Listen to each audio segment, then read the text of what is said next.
नमस्कार मंडळी, सातारची मार्क्सवादी ताई या चॅनलवर तुमचे मनापासून स्वागत आहे. मंडळी, मुंबईची लोकल, जिला मुंबईची जीवनवाहिनी म्हटलं जातं. रोज लाखो लोक या लोकलने प्रवास करतात. पण याच लोकलमधला प्रवास आता सुरक्षित राहिलाय का? कारण मंगळवारी रात्री धावत्या लोकलमध्ये जे घडलं ते ऐकून तुमच्याही अंगावर काटा आल्याशिवाय राहणार नाही. फक्त पावसाचं पाणी आत येतंय म्हणून लोकलचा दरवाजा लावण्यावरून 2 प्रवाशांमध्ये वाद होतो. या वादाचं आधी शिवीगाळ, नंतर हाणामारीत रूपांतर होतं आणि पाहता पाहता एका 22 वर्षाच्या निष्पाप पोराची धारदार चाकूने सपासप वार करून हत्या केली जाते. विचार करा, चालत्या ट्रेनमध्ये रक्ताचा सडा पडतो आणि आजूबाजूला गर्दी असूनही कोणाची त्या नराधमाला अडवायची हिंमत होत नाही. हा क्रूर आरोपी कोण होता? पोलिसांनी त्याला अवघ्या काही तासात कसं बेड्या ठोकल्या आणि या घटनेने मुंबई लोकलच्या सुरक्षेचा कोणता भयानक चेहरा समोर आणलाय, हेच आज आपण या व्हिडिओमध्ये सविस्तर पाहणार आहोत. व्हिडिओ शेवटपर्यंत नक्की बघा. तर मंडळी, घटना आहे 23 जूनच्या रात्रीची. वेळ होती साधारण रात्रीची 10:42. चर्चगेटहून नालासोपाऱ्याकडे जाणारी फास्ट लोकल अंधेरी स्टेशनवर येते. बाहेर धो-धो मुसळधार पाऊस सुरू असतो. या लोकलच्या मिडल फास्ट क्लासच्या डब्यात विरारला राहणारा 22 वर्षांचा मयंक लोहार हा तरुण चढतो. त्याचवेळी त्याच्यासोबत 30 वर्षाचा रोशन सुवर्णा हा व्यक्तीही त्याच डब्यात चढतो आणि दरवाजाजवळ उभा राहतो. ट्रेन अंधेरीवरून सुटते. गाडी फास्ट असल्यामुळे बाहेरच्या पावसाचा जोरदार फवारा आणि पाणी थेट डब्यात आत यायला लागतं. याच पाण्याचा त्रास होत असल्याने मयंक आणि रोशन यांच्यात दरवाजा लावण्यावरून बाचाबाची सुरू होते. वाद इतका वाढतो की दोघांमध्ये थेट हाणामारी सुरू होते. पण कुणालाही अंदाज नव्हता की हा वाद इतक्या थराला जाईल. रागाच्या भरात आरोपी रोशन आपल्या पाठीवरच्या बॅगमधून एक मोठा धारदार चाकू काढतो आणि काहीही विचार न करता मयंकच्या पोटात, कमरेत आणि छातीवर एकामागून एक सपासप वार करतो. मयंक रक्ताच्या थारोळ्या तिथेच कोसळतो. डब्यात प्रवाशांची गर्दी असते, पण आरोपीच्या हातातला तो रक्ताळलेला चाकू पाहून त्याला पकडण्याची कोणाचीही हिंमत होत नाही. गाडी जशी बोरवली स्टेशनला पोहोचते तसा हा आरोपी रोशन धावत्या ट्रेनमधून प्लॅटफॉर्मवर उडी मारतो आणि तिथून पसार होतो. रेल्वे पोलीस तातडीने मयंकला हॉस्पिटलमध्ये नेतात, पण दुर्दैवाने रात्री 12च्या सुमारास या तरुण पोराचा श्वास तुटतो.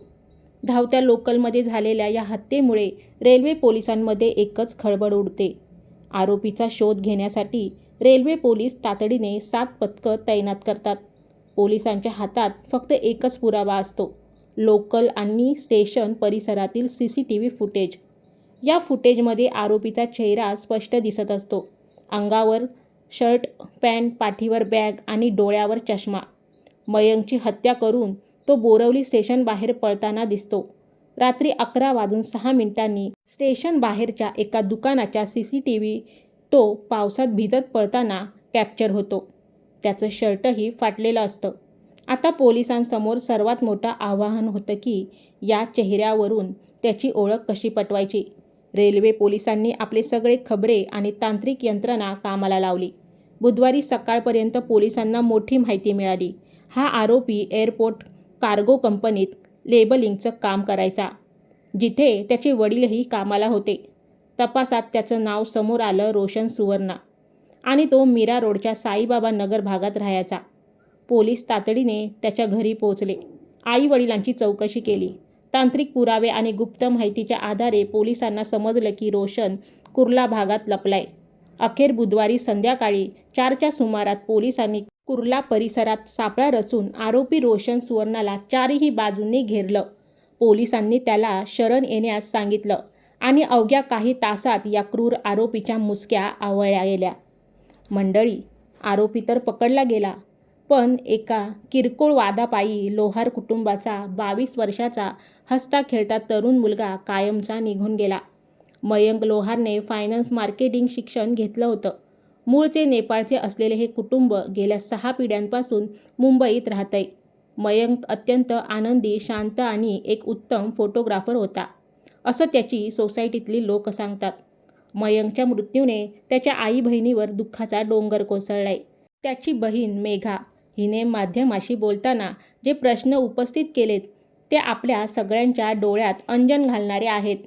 मेघा म्हणाली, माझ्या भावावर जेव्हा डब्यात वार होत होते, तेव्हा तिथले लोक फक्त उभं राहून बघत होते. जर त्यावेळी एकाने जरी धाडस दाखवून माझ्या भावाला वाचवायचा प्रयत्न केला असता, तर आज माझा भाऊ जिवंत असता.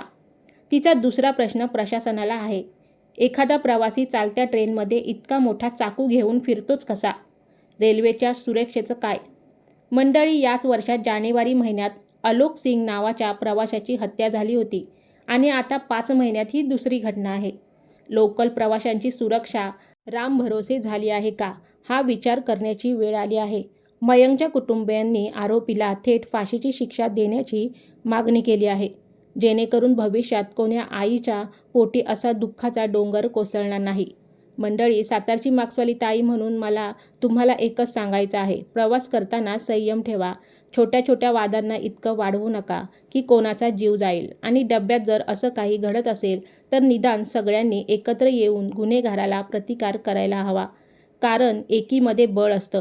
या संपूर्ण प्रकरणाबद्दल तुम्हाला काय वाटतं? रेल्वे सुरक्षा वाढवली पाहिजे का? आणि अशा गुन्हेगारांना कोणती शिक्षा झाली पाहिजे? मला खात्री आहे कमेंट करून नक्की सांगा.